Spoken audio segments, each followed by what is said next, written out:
Hi, I'm Jeff Todd, President and CEO at Prevent Blindness. Thanks for joining us today for the Focus on Eye Health Expert Series.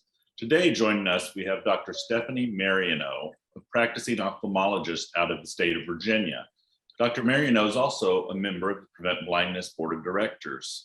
Welcome, Dr. Marioneaux. Could you tell us a little bit about yourself and your areas of expertise?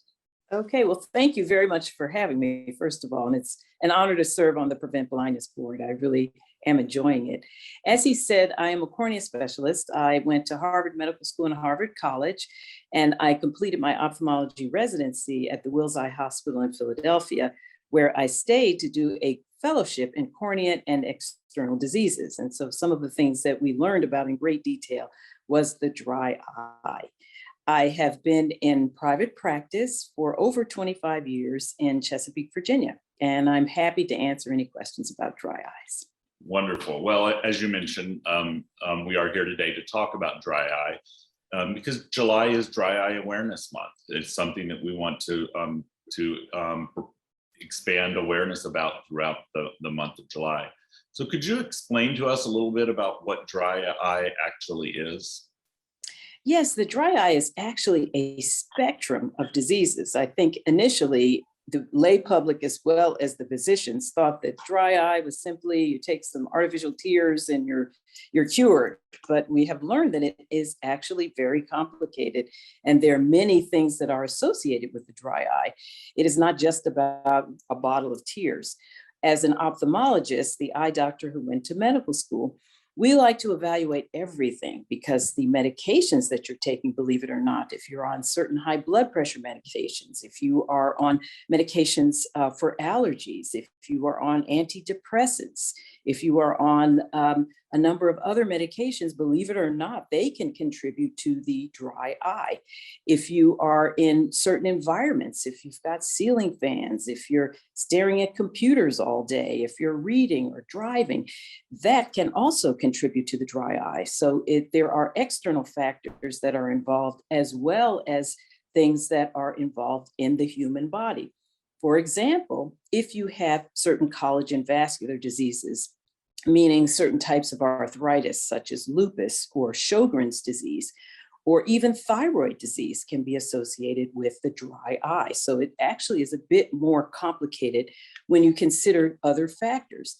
But essentially, there's sort of two schools of thought.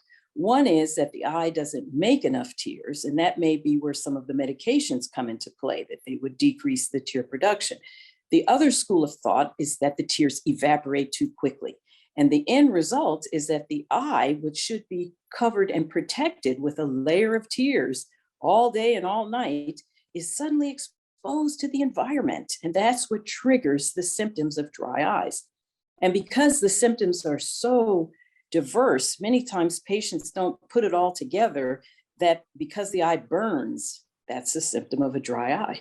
And that's because the tears have evaporated from the surface of the eye, and now the corneal nerves are exposed. So you can sometimes get burning. Sometimes you can get a stabbing pain. It's sort of an on-off pain, and it doesn't linger. You don't need any pain medication. But again, it's because the tears have evaporated and the corneal nerves are exposed, and they tell the eye, blink. So the first thing you do when you feel that stabbing pain is to start blinking. And so again, most people don't think that means it's a dry eye. Another confusing symptom is that the eye will often water. And so patients will say, oh, there's no way my eye can be dry because it's watering all the time. Well, believe it or not, those are emergency tears that have come to rescue the surface of the eye. And so a watery eye is one of those telltale signs that the eye is dry. So again, it's a tough condition to sort of do-it-yourself diagnosis because so many of the symptoms don't lend themselves to sort of getting you to figure out, oh, aha, this is a dry eye. But those are some of the symptoms. In terms of things that can also contribute to the dry eye, as I mentioned, if you're staring, because believe it or not, it's not just the environment and the medications that you're taking, it's also the function of the eyelids. You are supposed to be blinking every 4 seconds. So it's 1, 2, 3, 4, blink, 1, 2, 3, 4, blink, 1, 2, 3, 4, blink. This is what you're supposed to be doing all day long. And no one is doing it. In fact, they say the average child, the average 2-year-old, excuse me, has some sort of a electronic device. And so you learn very early on now in this generation how to suppress that voluntary blinking. And every time you blink, you smooth out the surface of the eye, but even more importantly, you release oil from the oil glands. You have 40 oil glands on the top lid and 30 on the bottom lid. Every time the lids actually touch, not a little half blink, but a true blink, meaning there's darkness, you get a squirt of oil rather, that sits on top of the tears, and it keeps the tears from evaporating. So without the blinking, the tears are not complete. They have a missing layer, and that missing layer will cause them to be very unstable, and they will evaporate. You then get these fluctuations in the vision. That's another symptom that, again, patients often don't associate with the dry eye. And they'll say, oh, I don't feel like I'm seeing as well. So as an ophthalmologist, we bring you in, we check your vision, and okay, your vision's 20/20. That's perfect vision. What do you mean you don't see very well? And then you question them, and they can see it, but the definition isn't there. It's sort of a smear on the vision. And then you question them, when you blink, try blinking. Does it improve the vision? And sometimes they'll say, you're right, it did. My vision got better when I blinked. And that is usually a telltale sign of a dry eye, because when you're blinking, you're smoothing out the surface of the eye, you're releasing the oil, and you're stabilizing the tears. And so many times, smeary vision that improves with blinking can often be a sign of a dry eye. Okay, so it's this conversation about blinking, I'm sitting here staring at this Zoom monitor, and exactly. all of a sudden, as you said, blink every 4 seconds. I'm like, I don't think I blinked in 30 seconds. Is there some sort of connection between all this video monitoring that we've been doing and dry eye? That is a great question. And unfortunately, the answer is a resounding yes. The dry eye is now in epidemic proportion because everybody is staring at some digital device. Either it's a phone or a tablet or computer, or even TV now, cable without commercials. So you essentially are voluntarily suppressing your blink response. And it triggers sort of this downhill course that's a little bit silent, because every time you blink, as I said, you release this oil. So when you're not blinking, the oil is not released, and it will stay in the oil glands, and it will begin to stuff and pack those oil glands until it goes from this beautiful clear oil, sort of like olive oil, it turns into something like toothpaste, sort of thick, and there's no way you can blink that out. And so that's when we start the various treatments that we have available for dry eyes to try and reestablish these oil glands, to try and give you back the perfect tear film that your body is meant to make. Are there other health conditions that are connected with dry eye typically? Yes. As I mentioned previously, the collagen vascular diseases, which are the diseases that are associated with certain types of arthritis, such as lupus, such as sarcoid, such as Sjogren's disease. In fact, Sjogren's disease is dry eye, dry mouth, and arthritis. And so those three go together. Sometimes also thyroid disease will also be associated with dry eyes. So when patients tell us they have dry eyes, we start to begin to think that they may have an undiagnosed condition that may be predisposing them to the dry eye. Also, it used to be that the primary the majority, I should say, of people who suffered from dry eyes were postmenopausal women. And we attributed that to the decline in the estrogen levels in menopause. However, with hormone replacement therapy, where estrogen is replaced, unfortunately, a lot of the women continue to suffer from dry eyes. So it's clearly much more complicated than just the lowered estrogen doses. There are some theories that the testosterone also plays a role, and that also declines in menopause. So it's actually a very complicated entity to try and completely understand. And there have been many focus groups and study groups. There are lots of reports in the literature for us to try and sort of wrap our minds around every single thing that could cause the dry eye. So it's a work in progress. What are some of the long-term complications if it's not treated correctly? Great question. First of all, the patient will begin to really be miserable and they will be unable to sustain their gaze. So like we're freely looking at the Zoom and the screens, and we're not having to stop and blink your eyes and wipe away the tears. That's what happens when the eyes are chronically dry. The oil glands, as I mentioned, get clogged with this oil that eventually solidifies. It sort of thickens up, solidifies, and causes scarring to the oil glands. And so then the oil glands, they're 40 in the top lid, 30 in the bottom lid, and those numbers begin to decline. And as you lose that top layer of oil, your tears are just hopelessly evaporating. So that is a long-term problem. As we say, we can't bring back the dead, meaning the scarred glands. We call them the meibomian glands and the oil glands in the lid. We cannot bring them back, but we can try and treat the eye so that we can unclog and melt that accumulated oil and then try and express that, get it out of the oil glands so that they have a chance of reforming their nice, perfect oil and try and get you back on the starting line. So there are many long-term conditions. That's one. Then the other would be the damage to the surface of the eye, because again, the surface of the eye needs to be covered with a layer of tears at all times. And so when that layer of tears evaporates, the surface of the eye is exposed to the environment, which triggers inflammation, not infection, but inflammation. You sort of think of what's in the joints, like in arthritis, and clearly there are no bones in the eye, but it's a similar process. And that can cause the eyes to be red and irritated. If you get a sandy, gritty feeling, you get the smeary vision, the tearing vision, the burning, the stabbing pain, and all of those constitute some of the many presentations and presenting symptoms, I should say, for the dry eye. And what you've touched on this a little bit earlier, but what are the primary treatments for dry eye? The first is to get the diagnosis made, because clearly, if your eyes are burning or watering, most people never think their eyes are dry. And then many people confuse the eyes, the dryness. They'll sometimes say, well, my eyes are strained or my eyes are tired. I've been sitting in front of this computer. But when I close my eyes, I'm resting them. And our response is, the eyes were meant to be used. You don't have to rest them.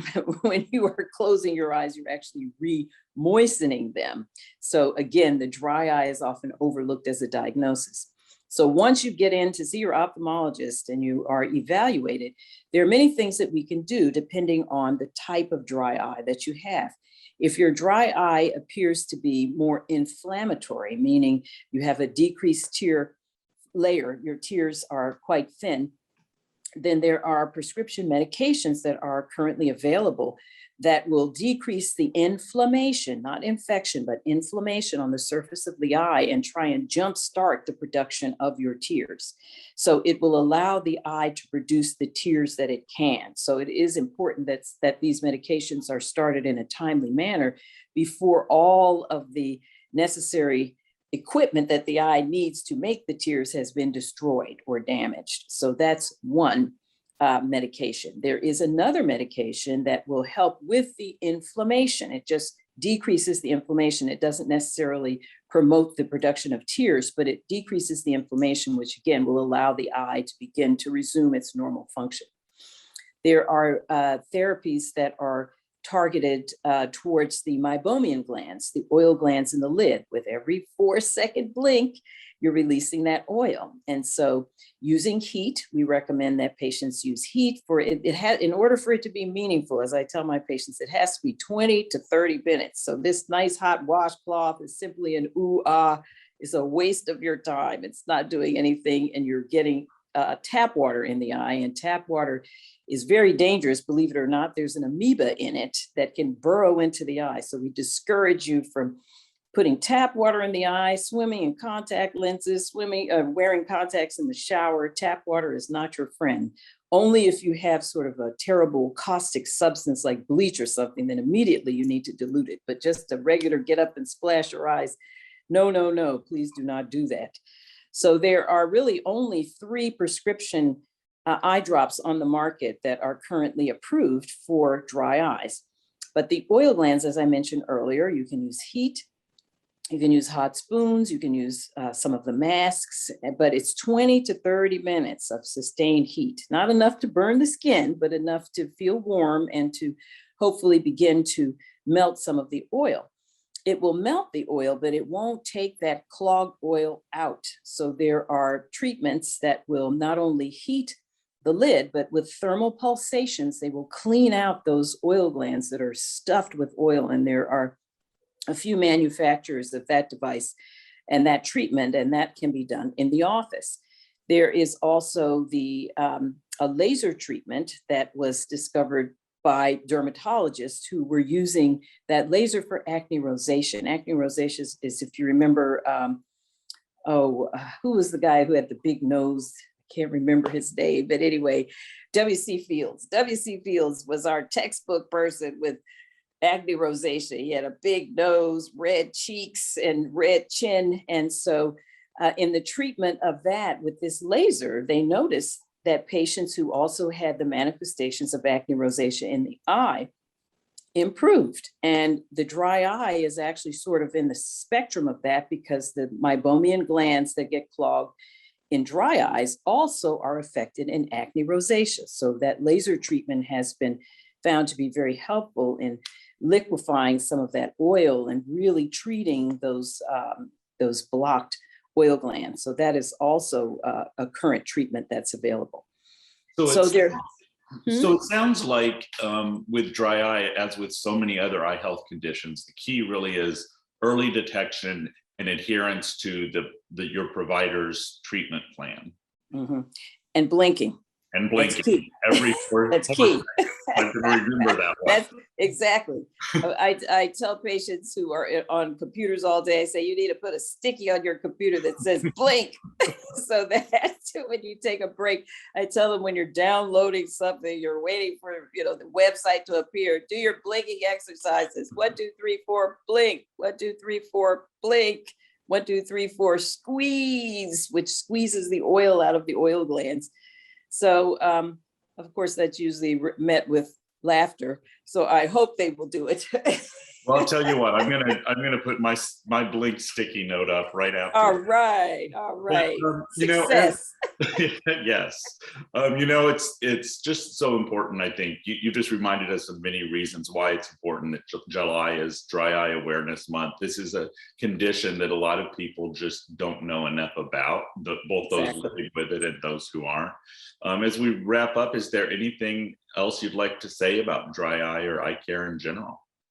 Well, I would say for dry eyes, definitely get in to be evaluated. It really is such a multifactorial disease that just simply buying the over-the-counter products is really not sufficient. Because if you think of the tear film actually, believe it or not, has 100 different components or more, and we've only identified 60.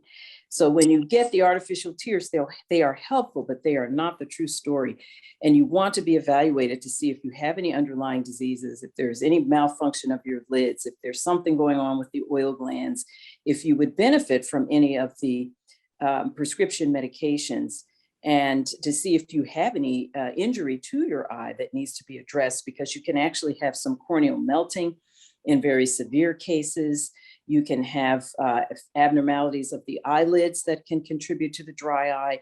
And again, the systemic diseases that we would want to evaluate. So we take dry eyes very seriously. It is not something that we take lightly. So if you are concerned that your vision doesn't appear stable, that it's sort of smeary, you have burning, watery eyes, sandy, gritty feeling, then definitely get in to see your ophthalmologist so we can give you that complete and thorough eye exam to identify if in fact you have this, and if hopefully you'd be successful with some of the treatments. Great. Well, thanks again for taking the time today to speak with us, Dr. Marioneaux. Oh, thank you for having me. It was a pleasure.